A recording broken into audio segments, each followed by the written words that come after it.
कि मैं किसी भी प्रकार के आरक्षण के विरुद्ध हूं, पर्टिकुलरली जब सर्विसेज में आता है, क्योंकि ये कम करता है। तो ये बताइए अपमान कौन कर रहा है? अपमान राहुल गांधी जी का नहीं हो रहा है। राहुल गांधी जी नेहरू जी, इंदिरा जी और राजीव जी का अपमान कर रहे हैं। जिस पार्टी का कभी नारा होता था जात पे ना पात पे, इंदिरा जी की बात पे मोहर लगेगी हाथ पे, आज ऐसा नेतृत्व आया है जिसने अपने पुरखों की बात को रख के लात पे पार्टी ले आए फुटपाथ पे।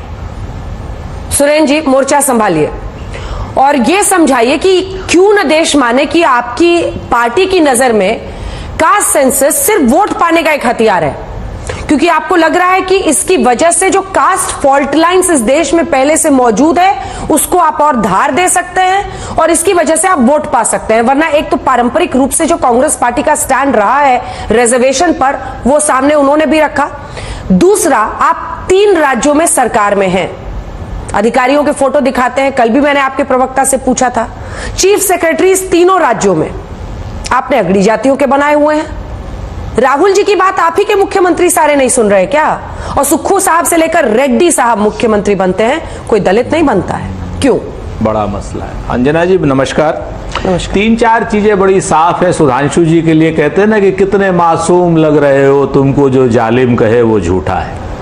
सच बात यह है कि हम क्या कर रहे हैं क्या नहीं कर रहे हैं, क्या हमारे पीछे केंद्र सरकार चलने के लिए मजबूर है? क्या केंद्र सरकार जवाहरलाल जी की सारी बातों को मानती है? क्या केंद्र सरकार सरदार पटेल की सारी बातों को मानती है तो आरएसएस के ऊपर से बैन क्यों हटाती है?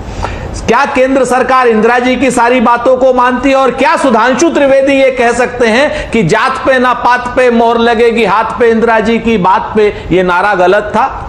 वोट तो हमेशा जात पात हीन ही होगा। भारतीय जनता पार्टी जरूर कहती है न जात पे ना पात पे, सांप्रदायिकता की बात पे, मुसलमान के खिलाफ वोट मोहर लगेगी कमल के फूल पर। ये भारतीय जनता पार्टी के नारे हो सकते हैं, हमारे तो बिल्कुल नारे यही होंगे कि जात पे ना पात पे, इंदिरा जी की बात पे मोहर लगेगी हाथ पे, चूंकि ये वोट लेने की बात है। लेकिन हां, वोट लेना और सामाजिक परिवर्तन करना ये दोनों चीजें अलग अलग हैं। अगर आप इन चीजों को नहीं समझ सकते हैं तो सुधांशु जी माफ कीजिएगा, आपको राज्यसभा में रहने का कोई हक नहीं है। जिस तरीके से आप कुतर्क कर रहे हैं, आप इतने विद्वान प्रवक्ता होते हुए कुतर्क कर रहे हैं और इस ऐसा लेम एक्सक्यूज दे रहे हैं जिस लेम एक्सक्यूज की कोई आवश्यकता नहीं है।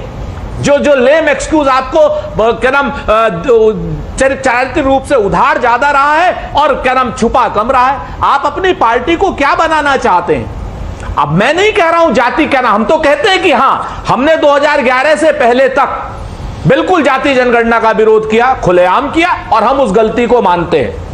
लेकिन आपने तो 2014 तक नहीं 2017 तक जातिगत जनगणना का सपोर्ट किया।